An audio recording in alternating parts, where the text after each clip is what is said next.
What up, y'all? DCFAYGOGUY. Today, we're going to be reviewing Loki's brand new project, Portraits of Horror.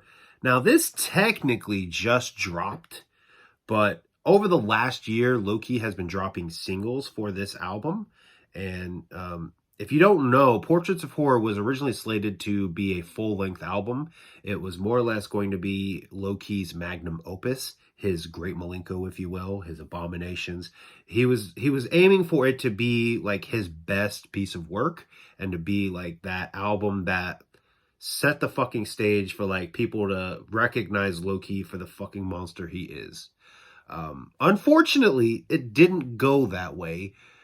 Loki had been working with Seven on this project, and at some point he had lost contact with Seven and he wasn't able to continue putting out the singles. Eventually, to the point, he decided to go ahead and take the singles that had been put out, put them on the disc, and release them as they are, as this EP. The biggest thing about that that's very disappointing for me, I know Seven for the longest time has been regarded as a great producer. I'm one of those people that have always kind of had that mentality as well. This puts a black mark on that for sure, like knowing that that happened and there was no communication of like, hey man, I just don't have time. You know, being completely ghosted like that is super fucking stale, super unprofessional. I hate that it happened. And really the only thing about this project now, it being released as an EP versus a full length, is originally the singles as they dropped, the original plan for it was every 3 weeks, the singles would drop. It would have artwork corresponding with the song that kind of tells the tale, hence the portraits.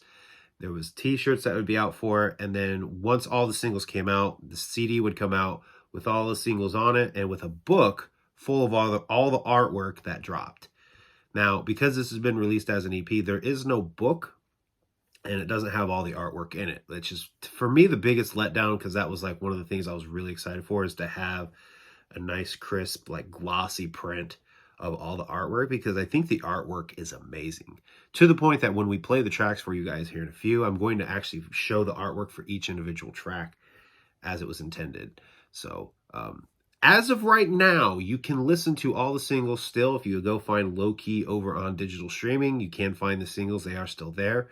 The plan is November 10th for the album, or the EP as it is, to be released on all DSPs, on streaming. So it will be all the tracks together in a new order, because if you're like me, as the singles came out, I was throwing this into a playlist, which is why I'm dropping this review. This album just dropped, like it just came out. But I've been listening to it for the last year because I put it in a playlist and I've been listening to it as it came out, which is something I don't normally do. But this project has been amazing to me, and I just, as it's come out, as each track has come out, I've just been listening to it. So, if you want to, November 10th, it'll come out. It has an intro. Excuse me. The intro kind of sets up the album very well. This guy introduces you to his home, takes you in, and talks about this corridor where there's portraits on each side. He talks about each portrait being like a tale from the Earth realm. Now, this intro is setting up the next Oracle. I want to think that that was the plan all along. And that was one of the reasons why Loki wanted this to be his magnum opus. It didn't work out that way, but I feel like this still sets up the next Oracle beautifully, because obviously Loki is working on it right now. I think it's almost done, if I remember correctly. But yeah, let's go ahead and show you guys the artwork real quick. So that is the cover for it. Beautiful right there. We'll flip it over to the back with the track list. Hope y'all can see that without a huge fucking glare, and you can see the camera. And open her up. There's the inside artwork and the disc artwork. You know, like, this album has so much potential. And I when I say that, I don't want it to seem like this album isn't good. This album's amazing. But knowing what it was supposed to be is like, it feels like this album didn't reach its full potential, but as it is, it's still fucking amazing. So, let me go ahead and play all the tracks for you, and we'll come back and we will talk about the tracks. So let's do that right now. Welcome to my home. I know what drew you here from out of the darkness, searching for light. The oracles have whispered of your arrival. But before we venture into the unknown, there are some things I'd like to show you. Through this door, you will find a hallway. Along its walls are 5 portraits, each displaying a wicked tale. Eyes open as the flies swarm and form a triangle above the broken casket door. And in the center glows a sigil warning my arrival. Idolize yet put beside the ones who don't deserve my title. They drop me into this box with all their favorite artists. I'll pick my head up, getting fed up, but it's so cathartic. I make a mess of all these rappers when I'm lacing balls with fentanyl. I let them all beheaded in the wake of carnage. This is your closing chapter, frozen in a broken chapel, molded in the fuckers on the internet be like, what is your name? What do you stand for? Who do you love and who did you vote for? Do you believe in the almighty Christ and would you go fight for American rights? And how do you feel about Trump as a president? How do you feel about what Biden represents? How do you feel about feeling it's something about Russian intelligence? Where is your evidence? What are your sources? I read a study on African forces, how they relate to the troops in Afghanistan. Something about COVID and mass and the Taliban. Something about change, and that's unacceptable. I am just outraged. All my illogical reasoning outweighs anything that you believe in your foul ways. Now open your mind, can you see? Heard your song on my Spotify 2013 auto played after Jekyll Brothers. I listened on repeat. Was a song all about chainsaws and symphonies. So I found you when I bought all fucking 29 of your albums. And it's like now we are one, I am all yours, you are all mine. We are combined, we are conjoined. And it's like we've always shared the same mind. On the Book of Time album, it was like some ancient design that I found lost in my own thoughts. I gave it my best, it wasn't enough. I gave in the stress and running amok. They gave me this pain connected to death to reach you through musical signals and blood. I'm never awake, I'm barely asleep. My brain is on hold, I cannot be reached. The entities call me, but when I pick up it's just whispers. I can't understand the repeats. Falling loose leaves, I see the depression, but that's going inside. And it's living the things in my heart. Falling loose leaves, I see the depression, but that's going inside. And it's living the things in my heart. Conjoined to a parasitic twin that swims inside. Strikes 13 and now I'm on my own. Venture through the abyss down this lonely road. I hear a whisper in the distance and it's inching closer.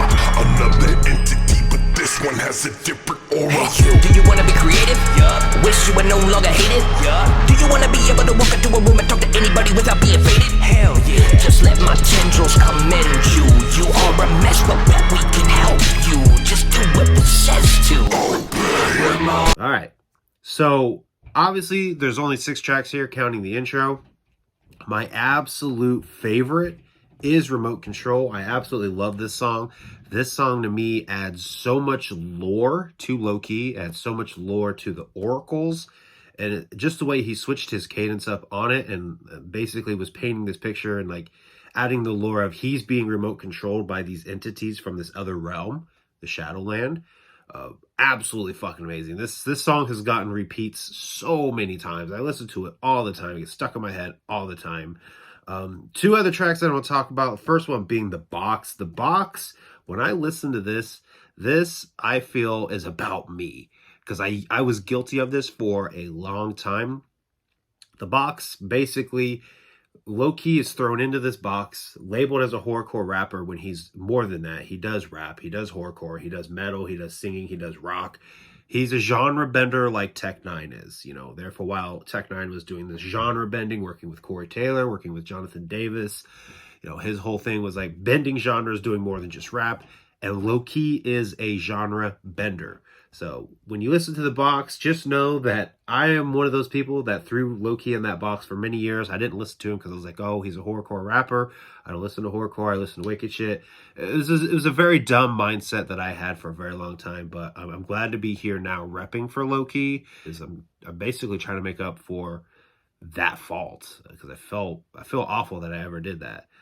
The next song I want to talk about is Burn the Witch. I feel like more juggalos should hear this song, especially with what happened not quite this time last year with that mad witch hunt for Violent J. You know, there's people making all these claims of him being a pedophile, going and following girls on young underage girls on Instagram. There was this mad witch hunt for Violent J, and when you listen to Burn the Witch, you'll make the connections of like what that song's about and that whole scenario. and situation that I think a lot of people would actually really love that a lot. But yeah, the entire album is absolutely amazing. The one track on here, Parasitic, was originally supposed to be a 2-part track.